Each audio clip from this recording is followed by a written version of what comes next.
Let me ask you something that might feel a little uncomfortable. What if the healthiest habit you've built over the past 20 years is quietly working against your brain right now? Not dramatically, not in a way you'd notice overnight, but slowly, consistently, and without any warning signals that your doctor might catch on a routine checkup. What if the seeds you sprinkle on your yogurt every morning, the ones you chose specifically because every health magazine and morning talk show told you they were the ultimate brain food, are doing something to your blood flow that nobody ever warned you about? That's not a scare tactic. That's a clinical reality that millions of older adults are living with right now, completely unaware. Because the conversation around seeds and aging has been almost entirely one-sided for decades. Here's what almost nobody talks about when they celebrate seeds as superfoods. The aging body is not the same body that benefited from those foods in its 40s. After 60, your vascular system changes in ways that are invisible to the naked eye, invisible on most routine scans, and invisible until something goes wrong. The tiny blood vessels that feed your brain become less elastic. The systems that regulate blood pressure inside your skull become more sensitive. The reserves your body once had to absorb small physiological challenges quietly shrink. And when you add seeds, even natural, wholesome, well-intentioned seeds into a body that has changed in these specific ways, the results can be very different from what you expect. Not because the seeds are toxic, not because nature is working against you, but because the aging brain responds to these foods in ways your younger body simply never had to. My name is Dr. Emily Carter. I've spent more than 20 years caring for older adults across a wide range of health challenges, from cardiovascular disease to cognitive decline, from balance disorders to unexplained neurological episodes that stumped other physicians. And in all that time, one pattern has stood out to me more than almost any other. The habits that were harmless or even helpful at 40 can quietly become disruptive at 70 if we never stop to reassess how we're using them. That's not a failure. That's just biology. The body changes, and if our habits don't change with it, the mismatch can create problems that look mysterious on the surface, but are actually quite explainable once you understand what's happening underneath. My goal today is to give you that understanding, because you deserve to make informed choices about your own health, not choices driven by marketing slogans. In medicine, we don't judge foods by their trending status or the claims printed on their packaging. We look at how they affect cerebral blood flow, which is the continuous delivery of oxygen-rich blood to the most complex and energy-demanding organ in your body. Your brain never gets a day off. It doesn't get to rest while your arteries take a break. Every single second of your life, your brain needs a calm, consistent, uninterrupted supply of blood. Earlier in life, your blood vessels had the flexibility and reserve to handle minor disruptions without consequence, but after 60, that margin narrows. Small changes in blood thickness, hydration status, mineral balance, or vessel tone can suddenly have a far greater impact than you'd expect. What your body once absorbed without noticing can now tip the scales in ways that affect your balance, your clarity, and your independence. Today, I'm going to walk you through 7 seeds that millions of older adults consume daily, often with genuine care for their health, that may be quietly disrupting blood flow to the aging brain. Some of them interfere with inflammation. Some of them change how thick or thin your blood flows. Some of them alter the minerals your blood vessels need to stay calm and responsive. And one of them doesn't block arteries at all. It simply reduces the amount of blood your brain receives at the moments it needs it most. This isn't about fear. Fear doesn't help anyone. This is about precision, about understanding your body well enough to make small, thoughtful adjustments that can protect the things that matter most: your sharpness, your balance, your independence. Let's start with the one that most people feel safest about because it's been in their lives the longest. Sunflower seeds feel like an old friend to many seniors across America. They're familiar, they're satisfying, and for years they've been praised as one of the smartest snack upgrades a person could make. You swapped out the chips, you put down the crackers, you started reaching for a small handful of sunflower seeds instead, and every headline you read confirmed that you were doing the right thing. Crunchy, natural, packed with vitamin E, and endorsed by health culture at every turn. For a long time, that felt like enough. But here's the uncomfortable clinical truth that rarely makes it into those feel-good headlines. After 60, sunflower seeds can quietly work against the very blood flow your brain depends on, and it happens without any dramatic warning signs to alert you. The problem with sunflower seeds comes down to something called omega-6 fatty acids. Sunflower seeds are one of the most densely omega-6 concentrated foods in the modern diet, and on their own, omega-6 fats are not the villain. Your body needs some. But here's what most people don't realize. The modern American food system is already saturated with omega-6 fats. They're in the cooking oils used at restaurants, in the packaged foods lining every grocery store shelf, in the salad dressings you pour, and the crackers you eat without thinking. By the time many seniors add sunflower seeds on top of that background exposure, they've pushed their omega-6 intake far beyond the range their blood vessels can quietly absorb. And the result of that excess is something that builds, silently, day after day, in the walls of the vessels closest to your brain. When omega-6 intake is chronically elevated, it promotes a state of low-grade inflammation throughout the vascular system. This kind of inflammation isn't the kind you feel as pain or swelling. It's quieter than that, more like a constant background hum of tension in your vessel walls. And that tension interferes with something your brain absolutely cannot afford to lose: nitric oxide. Nitric oxide is the molecule your blood vessels use to relax and widen instantly when your brain calls for more oxygen. It's what allows your arteries to respond in real time to increases in demand. When inflammation suppresses nitric oxide production, those vessels become tighter, stiffer, and slower to respond. In a younger body, that stiffness might be barely noticeable. In an aging body, where the margin for error is already narrowed, it can mean your brain is receiving just a little less blood than it needs hour after hour, day after day. This is how risk builds without you ever feeling it. Not with dramatic pain, not with a clear warning alarm that sends you to the emergency room, but with subtle signals that most people attribute to normal aging. Blood pressure that becomes slightly harder to manage over time. A sense of brain fog that settles in by early afternoon and doesn't fully lift. Moments of lightheadedness that come and go without obvious explanation. A feeling that your mental sharpness isn't quite what it used to be. These are not random aging symptoms. They are often signs of what we call underperfused brain tissue, meaning the brain is receiving less blood than it needs to function at its best. I've worked with many well-meaning seniors who followed beautifully clean Mediterranean-style diets and used tahini or sesame-based foods daily as a cornerstone of their healthy eating plan. Their cholesterol was excellent, their scans showed no major arterial blockages, yet their brains were being subjected to a daily pattern of pressure instability that their vessels could no longer dampen efficiently.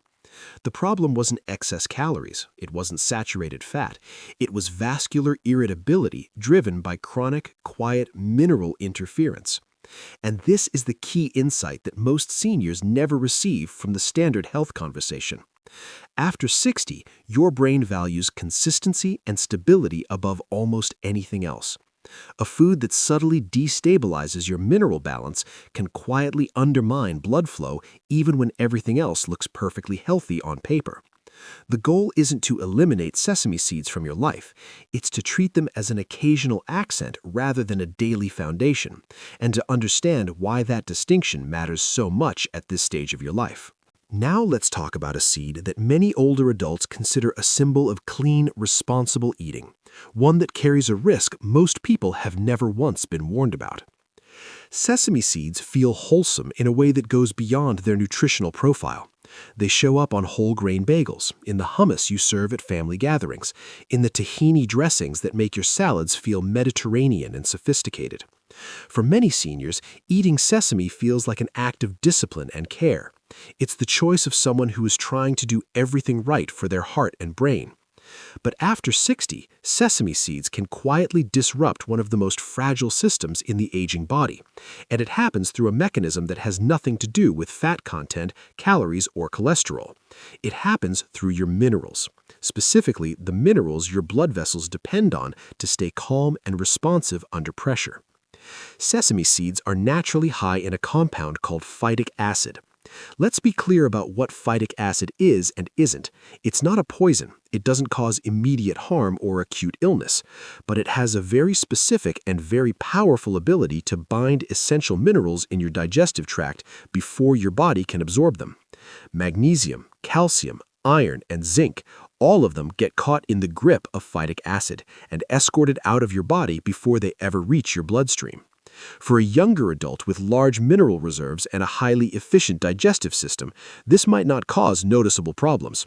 But after 60, when your body's ability to absorb nutrients has already decreased naturally, this kind of daily mineral interference can create a quiet deficit that builds over time without any obvious symptoms to alert you.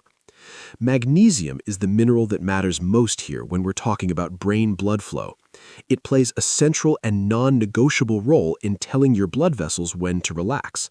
It helps smooth out pressure changes. It stabilizes vascular tone so that the tiny capillaries feeding your brain tissue don't become reactive, twitchy, or unpredictable. When magnesium availability drops even slightly, your cerebral vessels lose some of their natural shock absorption. Blood pressure inside the brain can begin to fluctuate in small but repeated swings that don't show up dramatically on a routine blood pressure cuff. Yet those micro fluctuations place real mechanical stress on the brain's most delicate vessels. Over time, that stress accumulates, and the symptoms it creates are easy to dismiss as just getting older. Brief dizziness, pressure behind the eyes, visual blurring for a few seconds when you stand, a subtle sense of being slightly off in the afternoon when you can't quite explain why. I've worked with many older adults who followed beautifully clean Mediterranean-style diets and used tahini or sesame-based foods daily as a cornerstone of their healthy eating plan.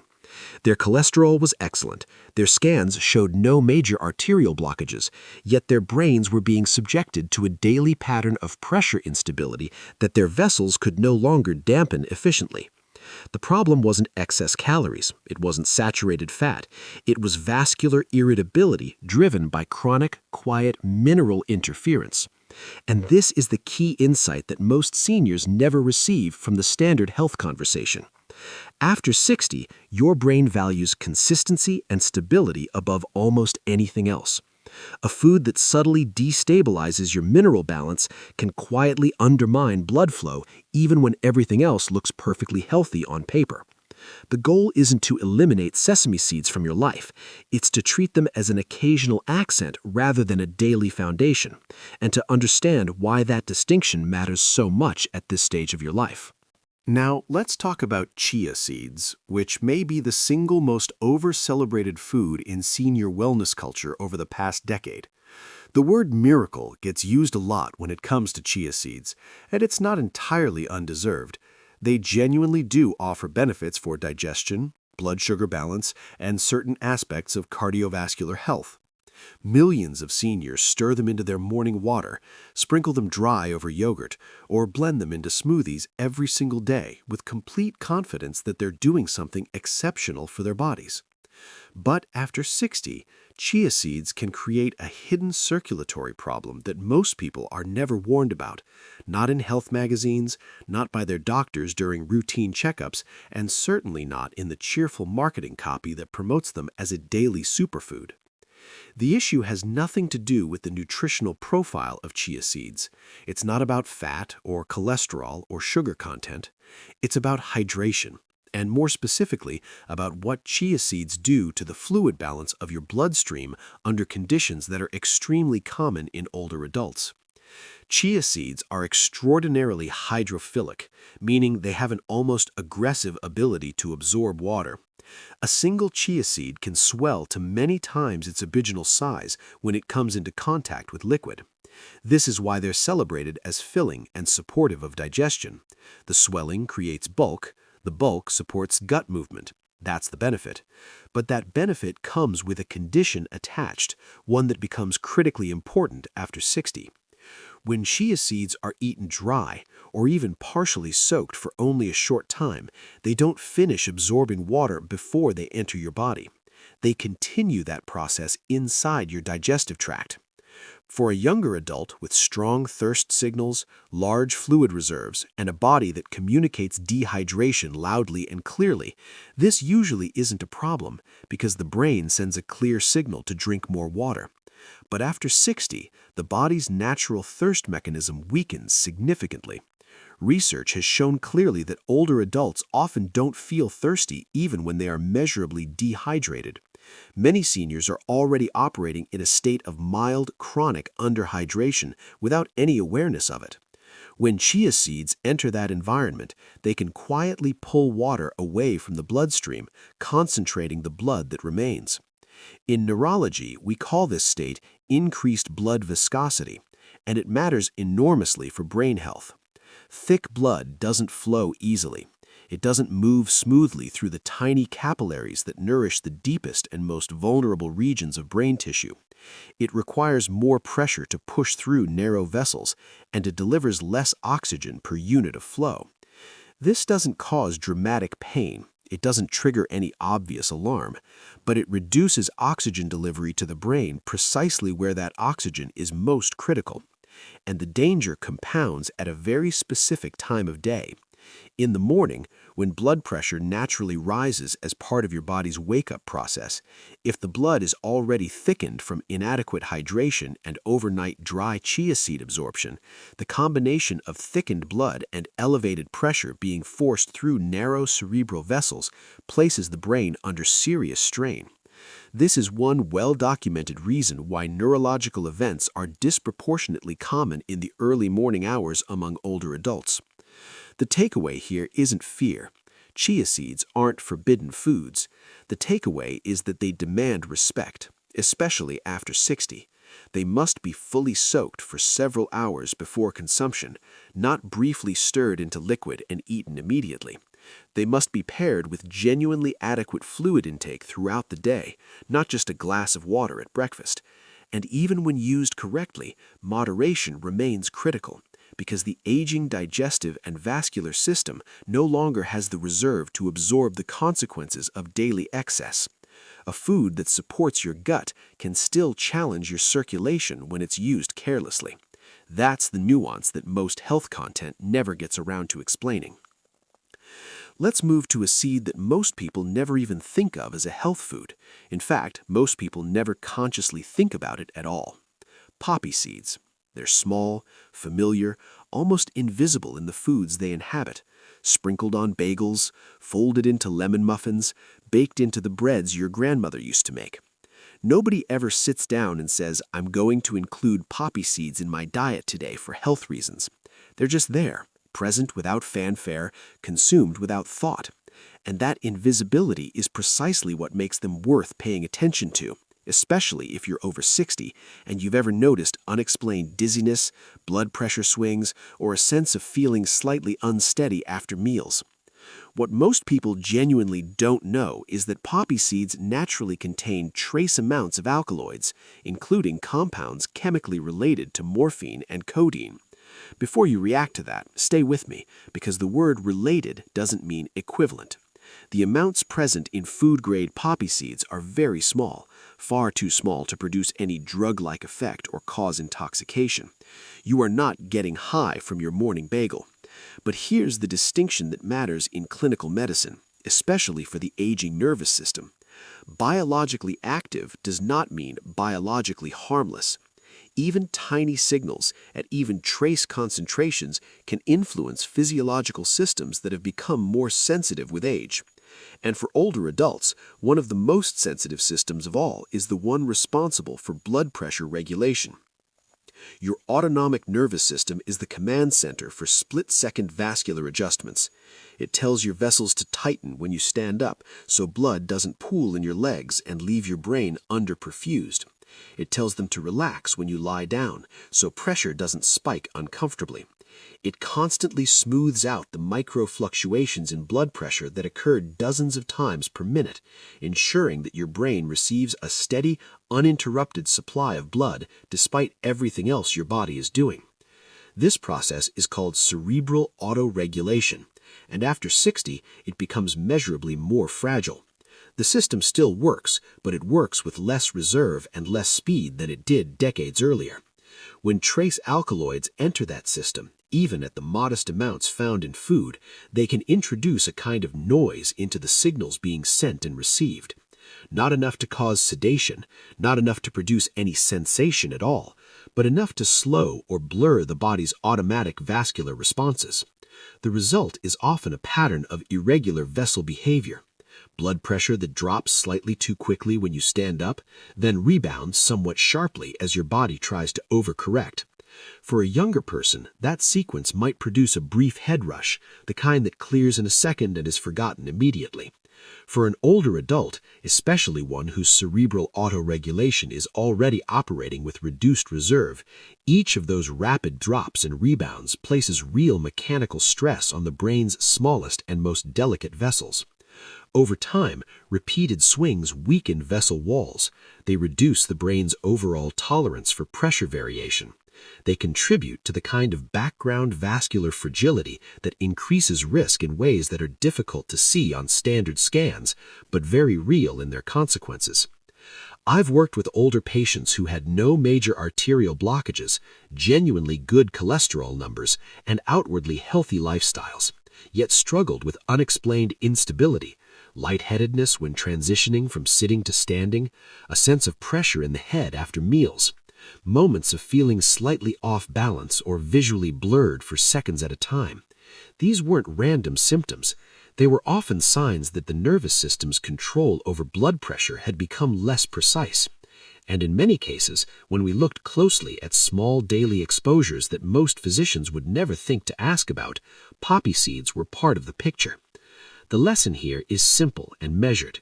You don't need to panic about poppy seeds, and you don't need to never eat a bagel again. But if you're over 60, and especially if you already experience dizziness or blood pressure variability, making poppy seeds a daily feature of your breakfast is adding neurological stress that your aging brain simply doesn't need. Now let's talk about the seed that most seniors are completely unaware they're consuming. The seed that hides inside the foods we trust the most. Cottonseed. Cotton is not a food crop by design or by history.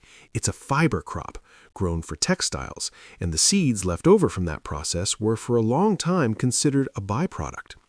But cottonseed oil is cheap to produce, has a neutral flavor, and handles high-heat cooking without breaking down immediately.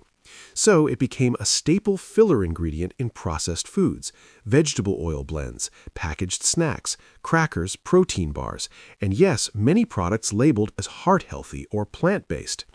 If you're over 60 and you regularly eat processed foods, there is a very real chance that cottonseed oil has been a consistent part of your diet for years, and you've never once seen it called out as something to be concerned about. Here's why it matters specifically for the aging brain. The cotton plant produces a natural compound called gossypol as a biological defense mechanism against insects. Industrial processing removes most of it from refined cottonseed oil, but trace amounts can and do remain, particularly in lower-cost, heavily processed products. And those trace amounts target something critically important inside the cells that line your blood vessels: mitochondria. Mitochondria are the tiny power-generating structures inside every cell in your body. They convert oxygen and nutrients into usable energy. For the cells that make up your blood vessels' walls, that energy supply is not optional. It's what allows your vessels to stay flexible, to respond instantly to changes in posture and oxygen demand, to relax and constrict smoothly throughout the day. When gossypol, even at trace levels, interferes with mitochondrial function in vascular cells, those cells begin to lose their energy supply, and vessels that lack sufficient energy become stiff. They become slow. They become less capable of the kind of constant fluid adjustment that keeps blood flowing smoothly to your brain. After 60, when the vascular system already has reduced reserve, that mitochondrial stress can accelerate a process of vascular fatigue that eventually shows up not as a blocked artery, but as a gradual loss of vessel resilience and responsiveness. This is sometimes called small vessel disease, and it affects some of the most important functions of the aging brain: balance, coordination, processing speed, the ability to think quickly and clearly under pressure. Many seniors experience this as simply slowing down with age, when in reality there is a specific, addressable circulatory issue happening at the microscopic level. What makes cottonseed particularly insidious is that it hides behind labels most people consider safe or even virtuous. Vegetable oil, plant-based, all natural. These labels tell you nothing meaningful about whether cottonseed oil is present, and because people believe they're eating clean, they never think to question further. I've worked with older adults who had no major blockages, acceptable blood pressure readings, and good cholesterol panels, yet showed clear signs of declining vascular resilience and cognitive processing. When we removed hidden cottonseed products and replaced them with cleaner, cold-pressed fats they could actually identify by name, their mental clarity and physical steadiness often improved in ways that surprised both of us. The takeaway is not terror at the word vegetable oil, it's the habit of reading labels carefully and choosing fats that are simple, recognizable, and traceable to a source you understand. Now let's talk about one of the most trusted seeds in senior nutrition, the one that has been holding a place of honor in morning routines across America for decades: flaxseed. If you're over 60 and you're health conscious, there's a good chance flaxseed is a regular part of your life. You've read about its omega-3 content, its lignans, its fiber profile, and its supposed benefit for arterial health. You sprinkle it on oatmeal, blend it into smoothies, stir it into yogurt, and feel genuinely good about the choice. And in certain contexts, those feelings are warranted. Flaxseed does have real nutritional value. But after 60, the way most people use flaxseed can quietly create two separate circulatory problems simultaneously, and almost nobody talks about either one. The first problem starts with the outer shell of whole flax seeds. That shell is made of cellulose, one of the toughest plant materials in existence. Even in younger adults with vigorous digestive function, whole flax seeds often pass through the gut largely intact, never releasing their nutritional contents at all. After 60, when digestive efficiency naturally slows and stomach acid production decreases, the problem is even more pronounced. Whole flax seeds moving through an aging digestive tract often exit your body as undigested as when they entered. But while they're traveling through your gut, they're doing something else entirely. They're acting as a fiber sponge, pulling water into the intestine and away from your bloodstream. For an older adult who may be operating in a state of quiet underhydration, this consistent fluid drain can lead to subtle but repeated drops in circulating blood volume. Less blood volume means less blood reaching your brain, and the effects are precisely what you'd expect: lightheadedness, a slight instability when standing, afternoon brain fog that settles in without obvious explanation. The solution here is simple but specific. If you want to continue using flaxseed, and there's good reason to consider it, shift from whole flax seeds to freshly ground flaxseed. Ground flax bypasses the impenetrable shell problem entirely, making the nutrients actually available to your body while dramatically reducing the mineral binding and dehydrating effects of the intact seed. Use it in small amounts, pair it consistently with adequate fluid intake throughout the day, and understand that more fiber is not always better after 60.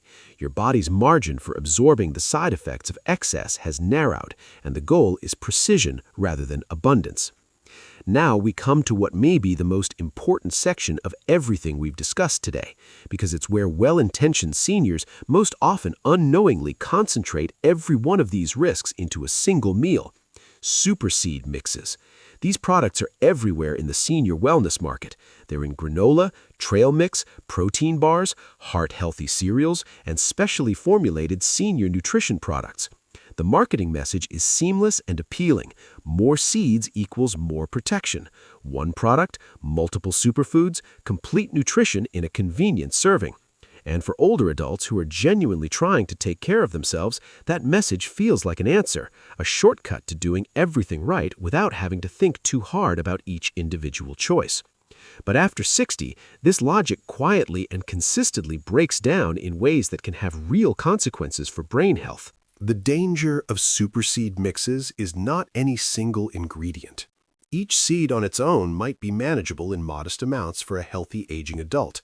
The danger is cumulative physiological stress, all of it arriving simultaneously in a single meal into a body that no longer has the reserves to absorb and buffer that kind of combined challenge.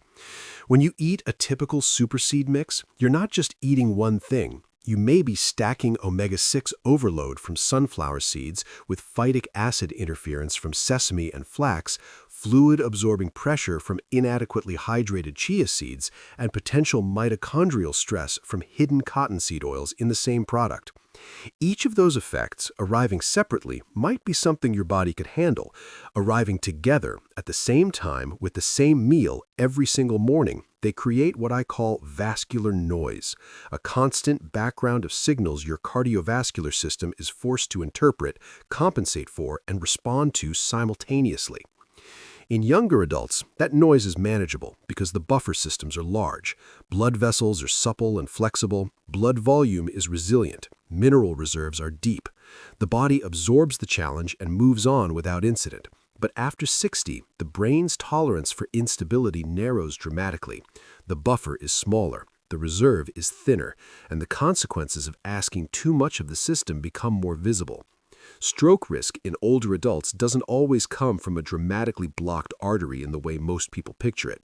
In older adults, neurological events can also occur when blood becomes too thick to flow efficiently, when vessels become too stiff to respond appropriately to demand, and when blood pressure fluctuates faster than the brain's autoregulation system can compensate.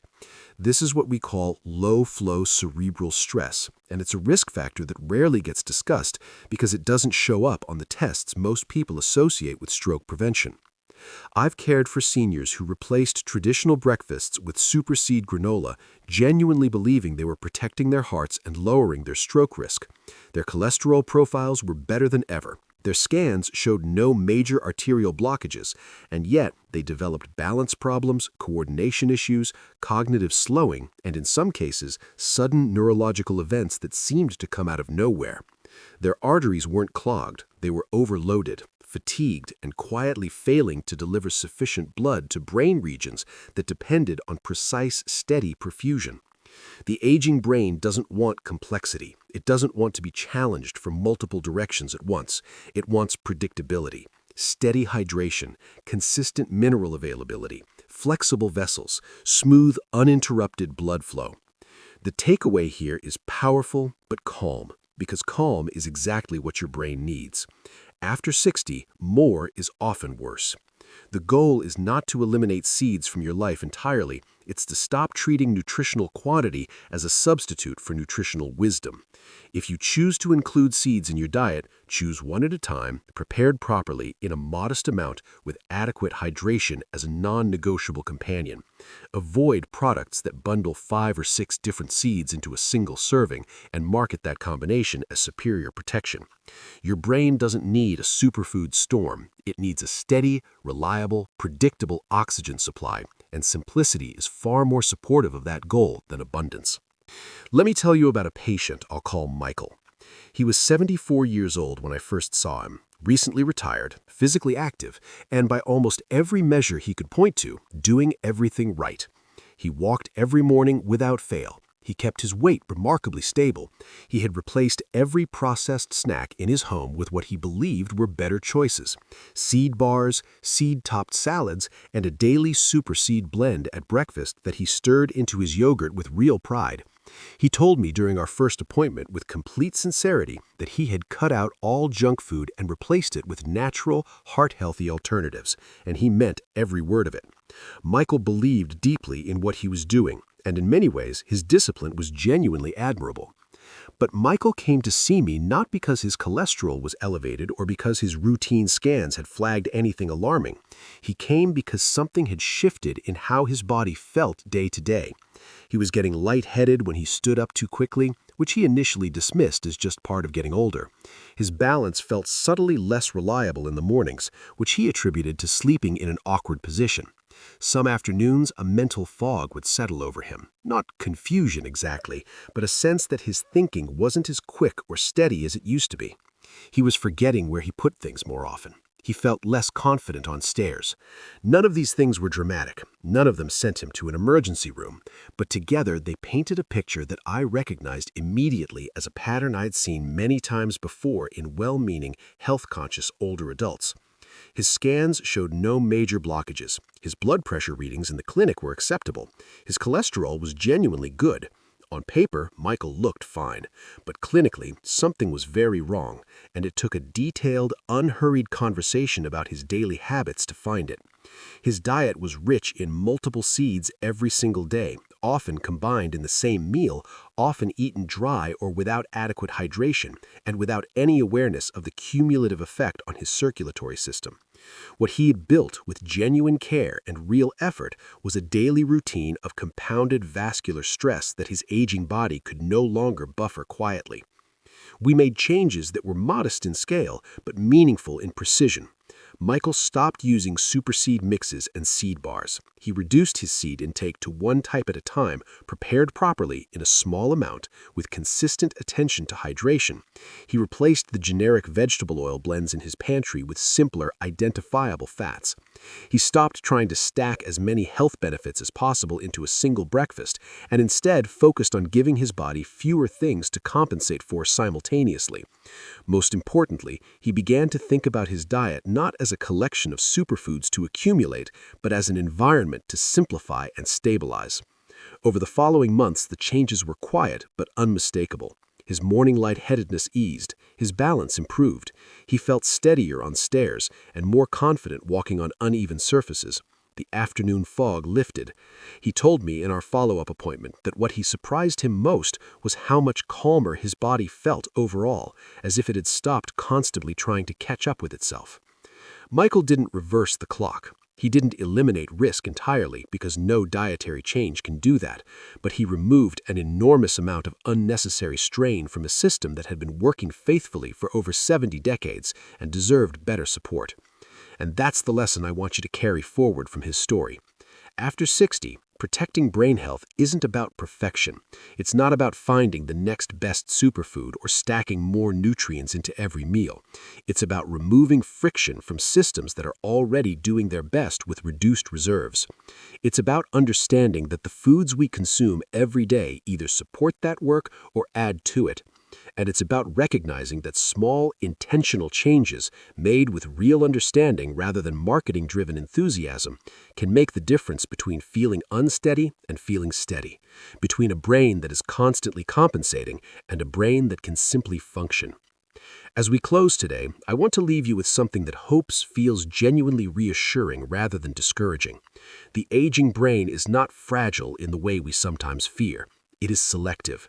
It has preferences that younger brains didn't have, preferences for consistency, for stability, for an environment that doesn't constantly demand emergency compensation. After 60, your body still wants to support you. It still wants to carry you through decades of life with clarity and steadiness and independence, but it asks something different of you now than it asked you in your 40s. It asks for intention, for simplicity, for an understanding that natural doesn't always mean universally appropriate for every body at every stage of life. The goal of reducing stroke risk is not only about keeping arteries open, it's about keeping the whole system stable.